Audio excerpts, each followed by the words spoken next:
بسم اللہ الرحمن الرحیم۔ معزز سامعین، السلام علیکم ورحمۃ اللہ وبرکاتہ۔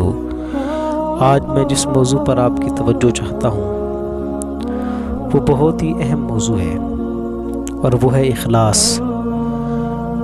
ہمارے اعمال میں اگر اخلاص پیدا ہو جائے، ہمارے اعمال میں اگر اللہ تبارک و تعالیٰ کی رضا چاہنے کا عنصر پیدا ہو جائے تو یہ ایک بہت بڑی نعمت ہے۔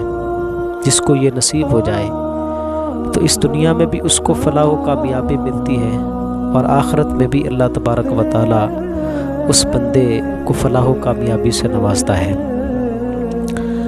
آج کل کے دور میں ریاکاری، شرک اصغر، لوگوں کو دکھانے کے لیے کام کرنا، لوگوں کی رضا چاہنے کے لیے، اللہ کی رضا چاہنے کے لیے نہیں، لوگوں کی رضا چاہنے کے لیے، لوگوں کو خوش کرنے کے لیے اعمال کرنا، یہ ہم ہر جگہ پہ کر رہے ہوتے ہیں۔ ہماری عبادات، ہمارے معاملات، ہم جو بھی کام کرتے ہیں تو ہمارے کام کے پیچھے ایک خطرناک چیز شامل ہو رہی ہوتی ہے، ایک خطرناک پہلو اور ایک خطرناک بیماری ہمارے پیچھے کھڑے ہوتی ہے، ہمارے اعمال کے پیچھے، اور وہ ہے ریاکاری، لوگوں کو دکھانے کے لیے اعمال کرنا۔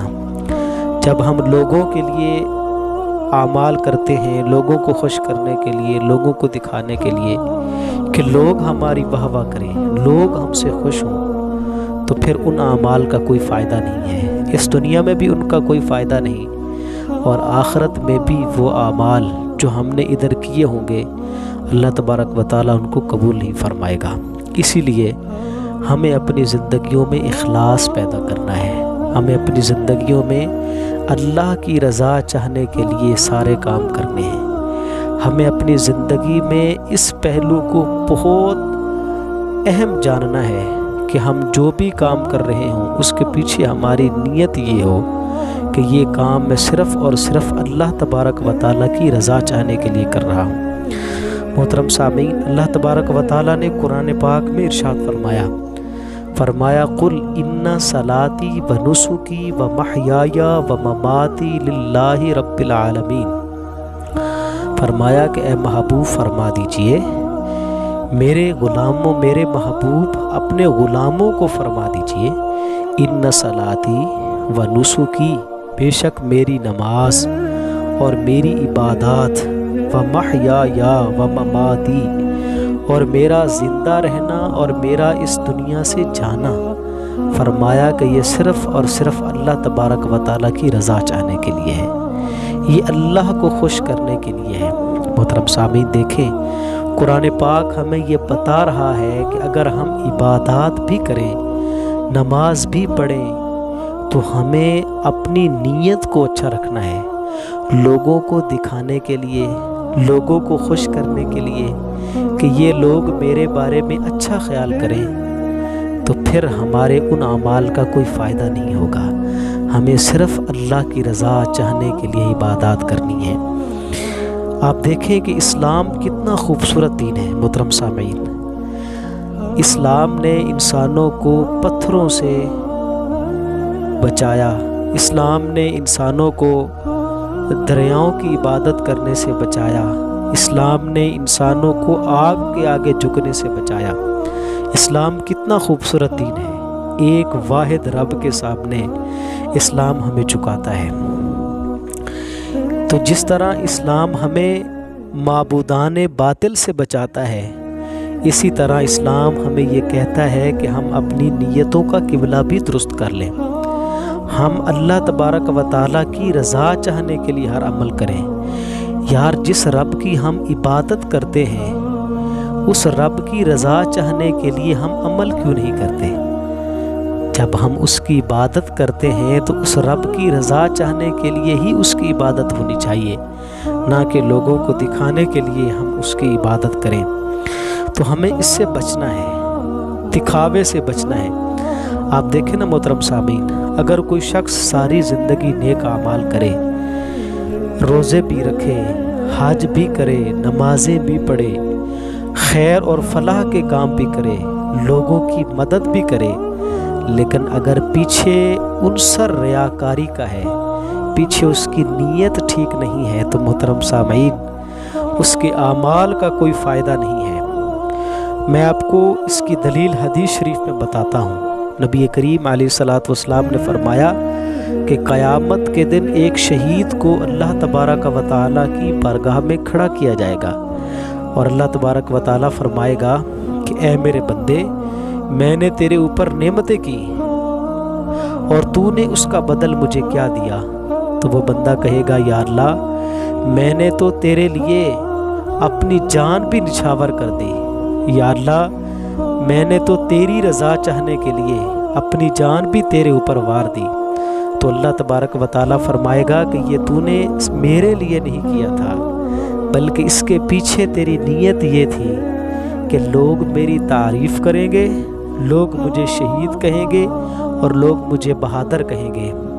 تو اللہ تبارک و تعالیٰ اس بندے کو فرمائے گا کہ اے فرشتوں، اس بندے کو گھسیٹ کے لے جاؤ جہنم کی طرف اور اس کو جہنم میں پھینک دو، اس لیے کہ اس نے جان قربان کی، لیکن اس نے جو یہ عمل کیا، اپنی جان جوکھوں پر ڈالی، اپنے آپ کو قربان بھی کیا، لیکن صرف لوگوں کو دکھانے کے لیے قربان کیا، میری رضا چاہنے کے لیے اپنے آپ کو قربان نہیں کیا۔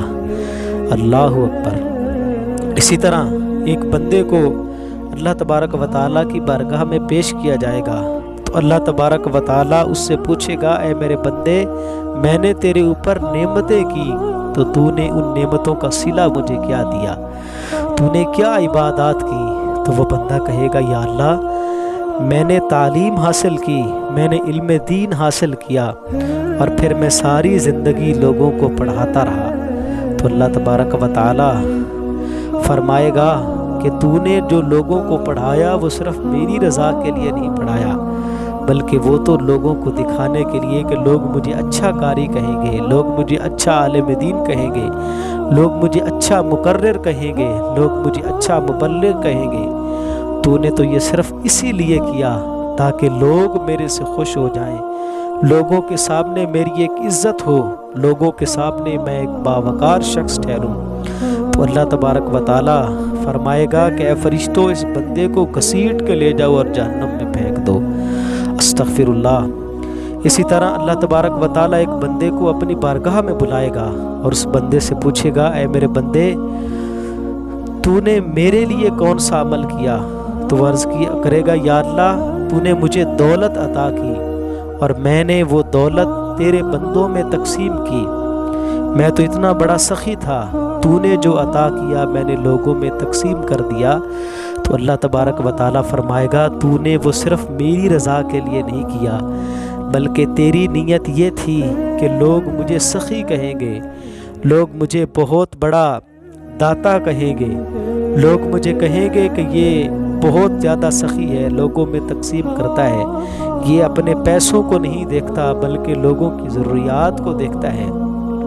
تو اللہ تبارک و تعالیٰ فرمائے گا اے میرے بندے، یہ کام تو نے اپنی رضا کے لیے کیا، لوگوں کو خوش کرنے کے لیے کیا، یہ کام تو نے میرے لیے نہیں کیا۔ اللہ تبارک و تعالیٰ فرشتوں سے فرمائے گا اے میرے فرشتوں، اس بندے کو گھسیٹ کے لے جاؤ اور جہنم میں پھینک دو۔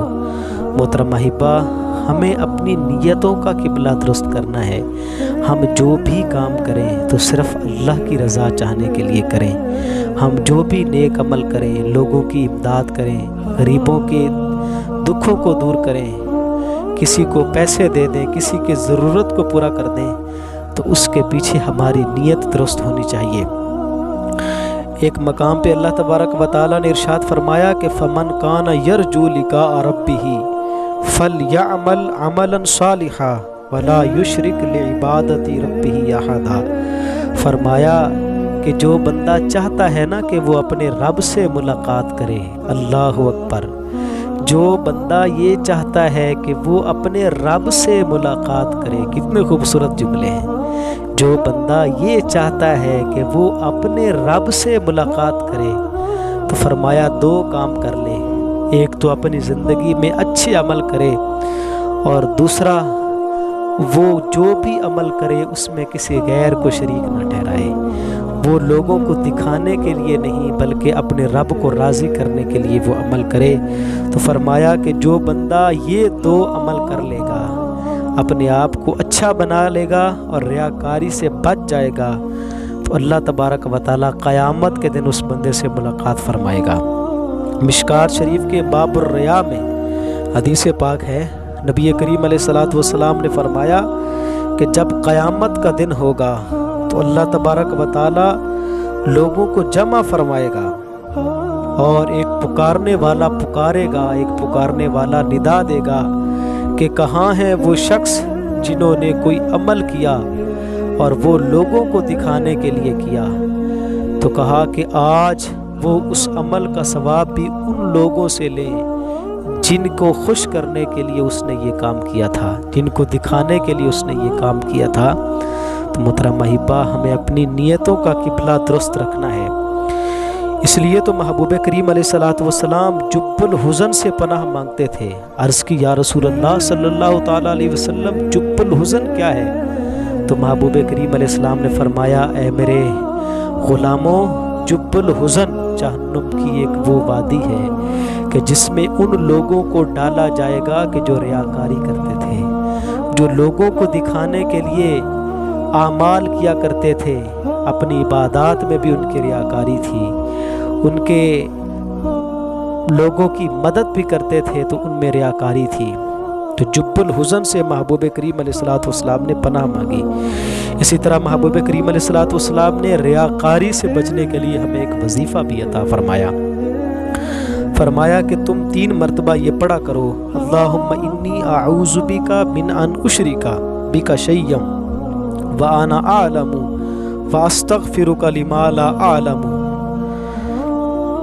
حضور نبی کریم علیہ السلام نے فرمایا کہ یہ 3 مرتبہ پڑھو۔ یہ شرک اصغر سے بچنے کا محبوب کریم علیہ الصلوۃ والسلام نے وظیفہ بتایا۔ معزز سامعین، ہمارے اگر بزرگان دین کی ہسٹریوں کو پڑھیں، ان کی سیرتوں کو پڑھیں، ان کی مبارک زندگیوں کو پڑھیں، تو آپ دیکھیں گے کہ ان کی زندگی کا پہلا باب وہ بھی اخلاص میں موجود تھا۔ وہ اپنے آپ کو اخلاص کے ساتھ ڈالتے تھے۔ انہوں نے اپنی زندگی میں سب سے پہلے اخلاص کو پیدا کیا اور پھر عبادات کی۔ وہ اللہ کی رضا چاہنے کے لیے ہر عمل کیا کرتے تھے۔